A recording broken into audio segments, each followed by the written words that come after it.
In the Gen 3 competitive Pokemon games, there are a staggering 46 Pokemon ranked in UUBL. What does that mean though? What is UUBL? The UUBL tier is basically competitive Pokemon purgatory. All of these Pokemon are stuck in the middle of two usage tiers.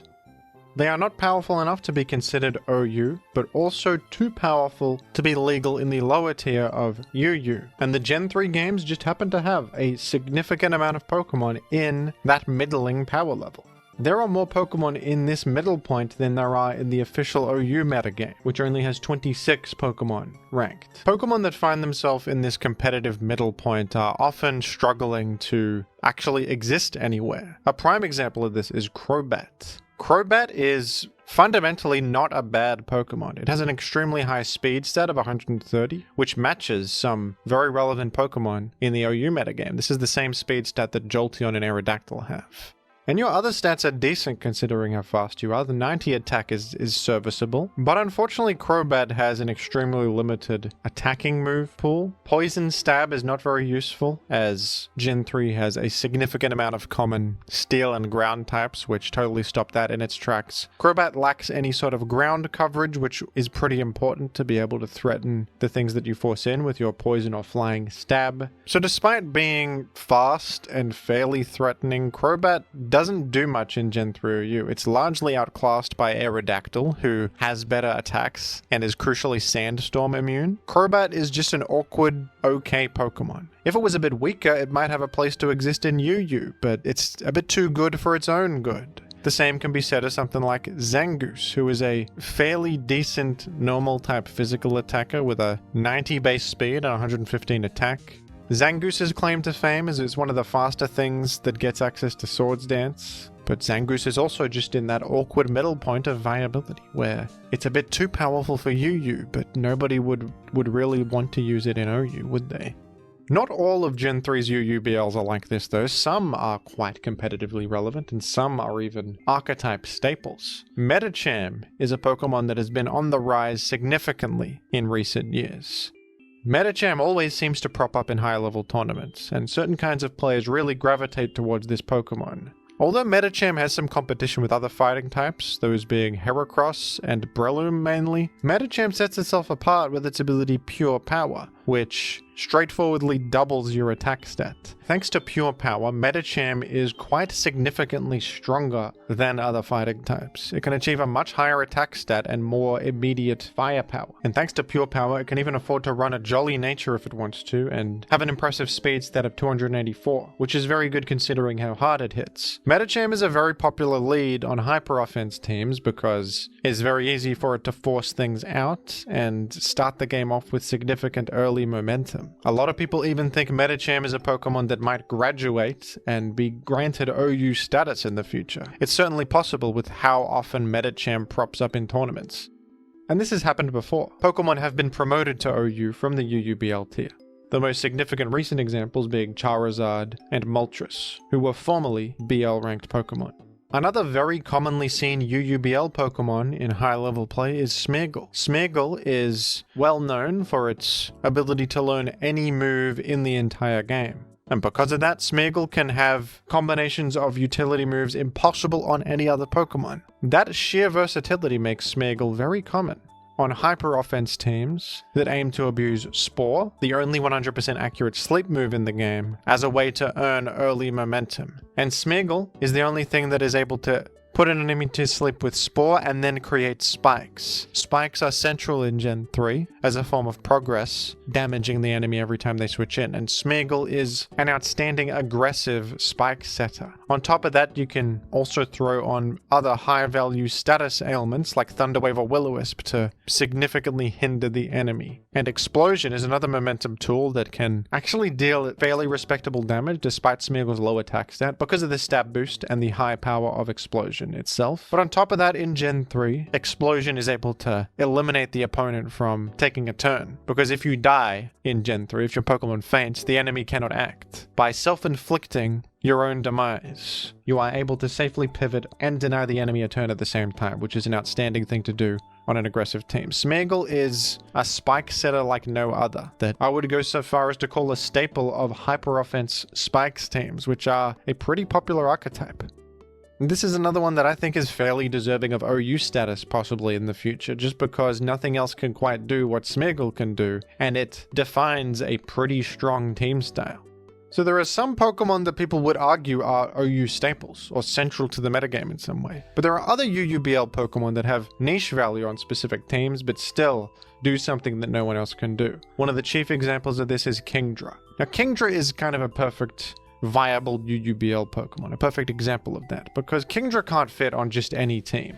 But on the teams it does fit on, it's one of the best Pokemon you can use. Kingdra is a rain-based Pokemon. It has the ability Swift Swim, which grants double speed in the rain. And this is a generation without any permanent weather effects that you can use, so you have to manually set rain dance. But Kingdra is the best Pokemon in the game at abusing Swift Swim, and it provides an incredibly valuable set of things to special offense teams. Special offense is an archetype in Gen 3 that aims to eliminate the enemy's special wall. Usually that's Blissey, but sometimes it's Snorlax or Regice. Whatever it may be, you're trying to lure them in, eliminate them, and then overwhelm the enemy with a series of special threats now that their main answer to special threats is gone. And Kingdra is crucial on certain special offense teams, and I would even go so far as to say it's one of the best Pokemon on special offense teams because of Swift Swim and its ability to outrun the entire format.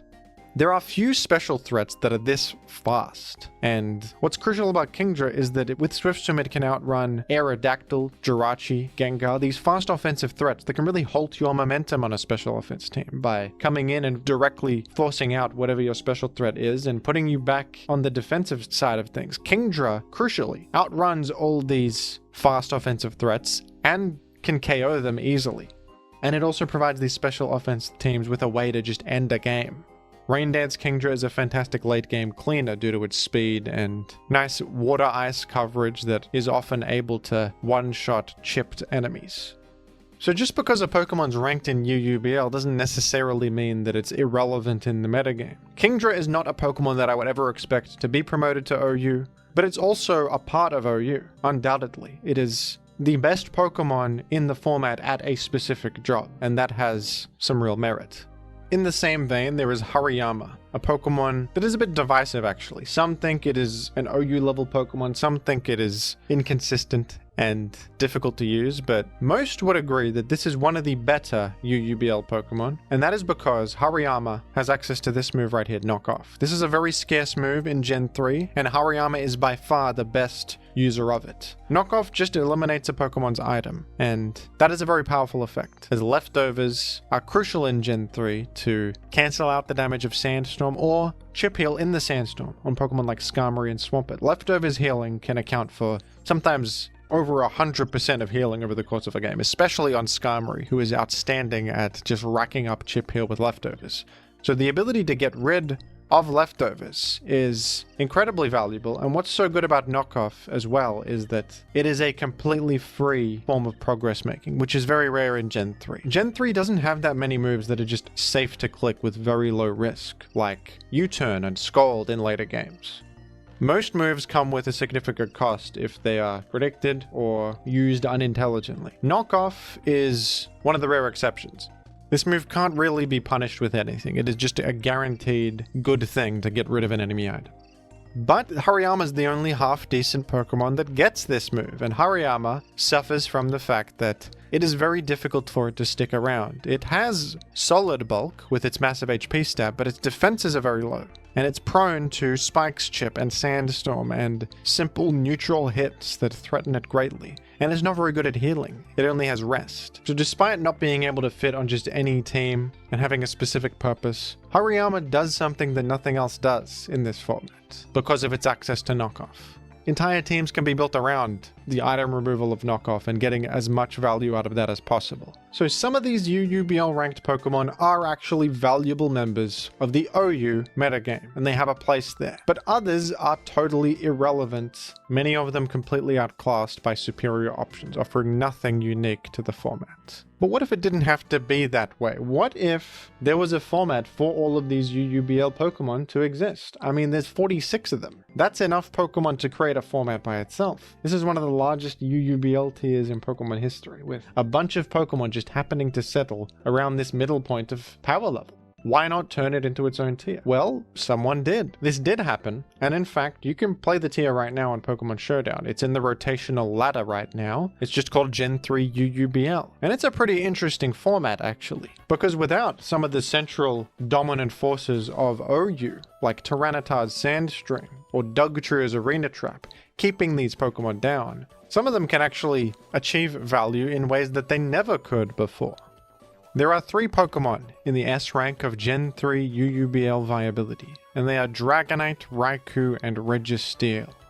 These are all Pokemon held back in Gen 3 OU by various things, but in UUBL they are the top dogs. They are running things. Dragonite, of course, is a Pokemon that suffers significantly in OU from its competition with Salamence, who is overall a better version of the same Pokemon. With higher speed and a superior ability in Intimidate, Salamence is much more often the desirable Dragon-type physical threat. Dragonite is occasionally used for its niche access to Heal Bell and unique offensive options like Focus Punch and Thunder, but it is very rarely seen compared to the high-tier and commonplace Salamence. But Dragonite is inherently extremely good. In fact, it's kind of underappreciated how fundamentally strong Dragonite is. It has very good stats, with solid bulk, an extremely high 134 attack, and 80 speed is decent too.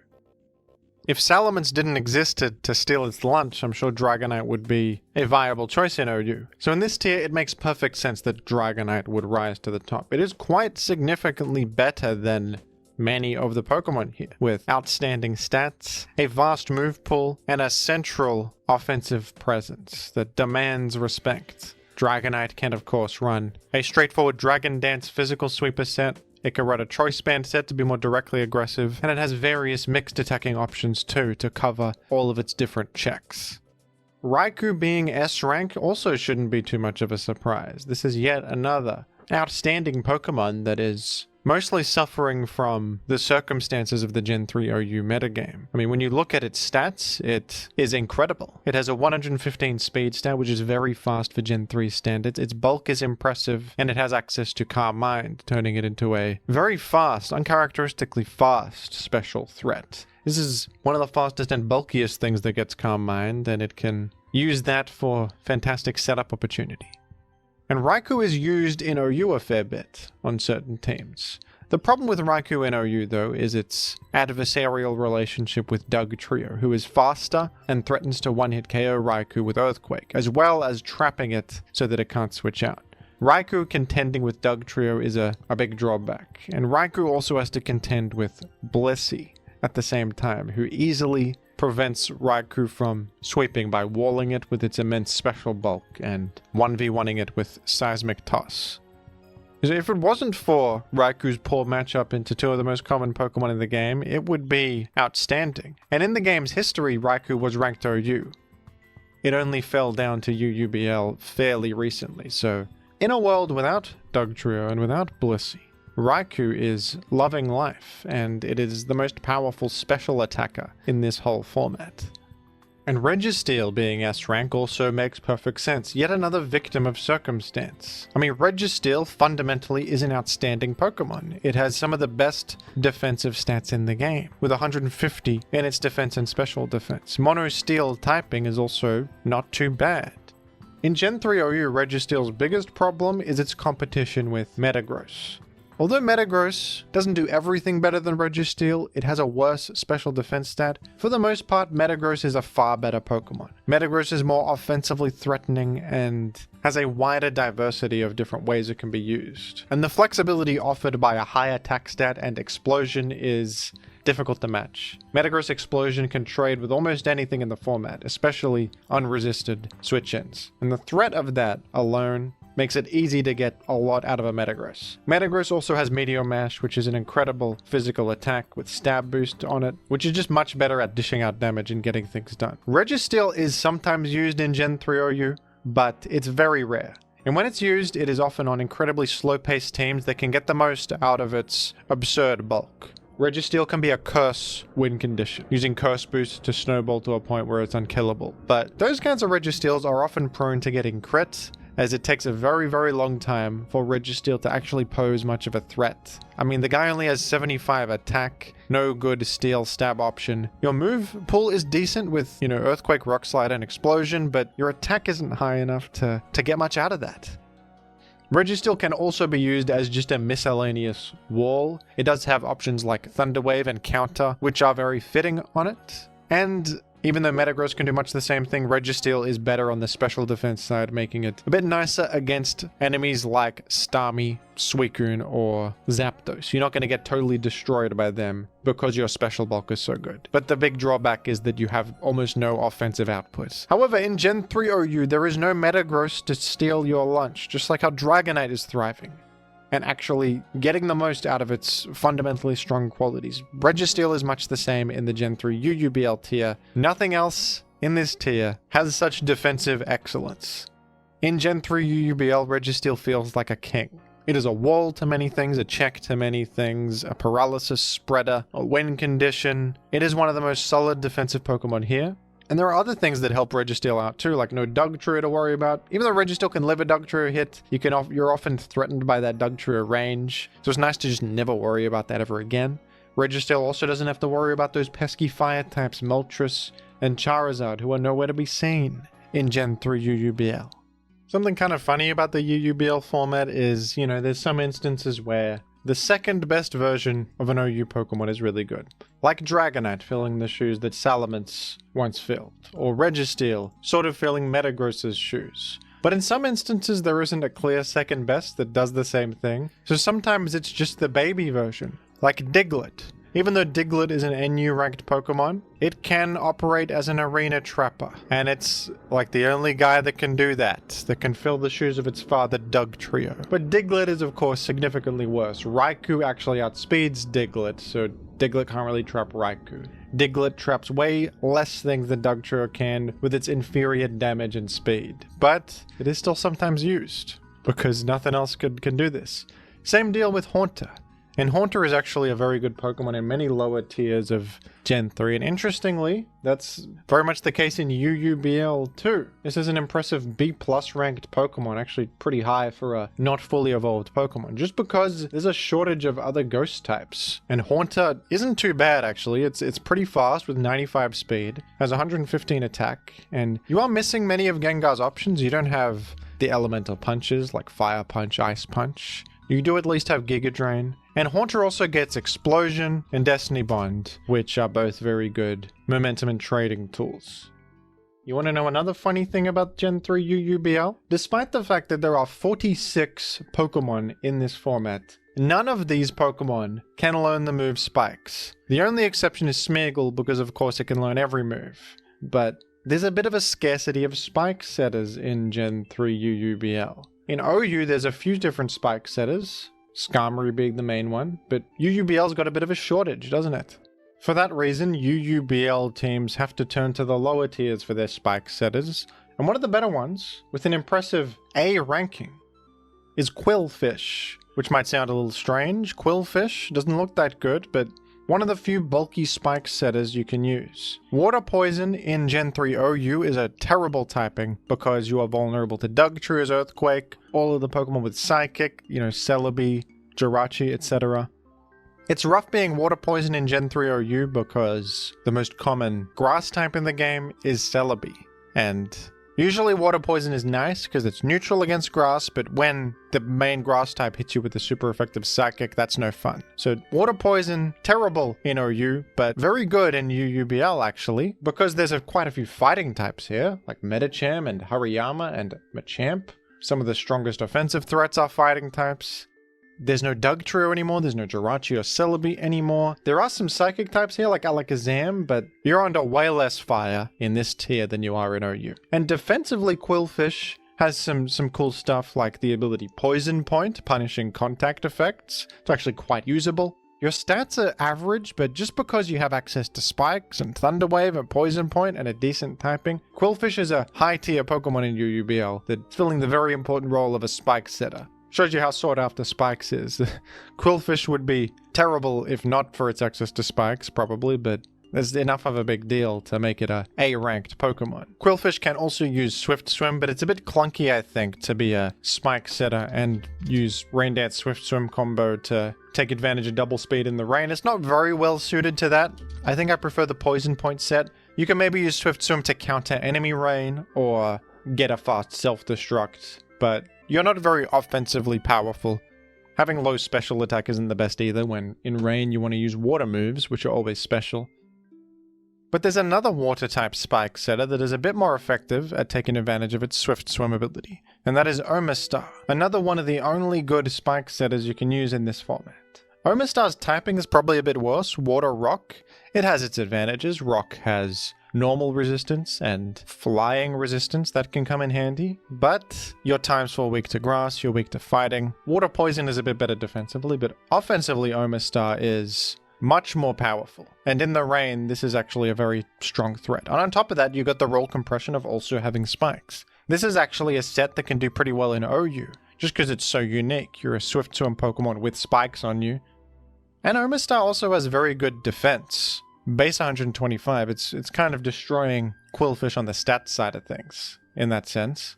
And for that reason, you can actually just go full-on defensive with Omastar too. You can run Shell Armor instead, which is a bit useful defensively, making you immune to crits. And there's an interesting set you can run with Thief, actually. Something like this. You go itemless Omastar and you run Thief to steal the enemy's item and remove it. It's actually very nice. Not many things can do that, while also making spikes and having pretty good defense. So Omastar is also joining Quillfish in the A rank and is one of the central spikers of this format.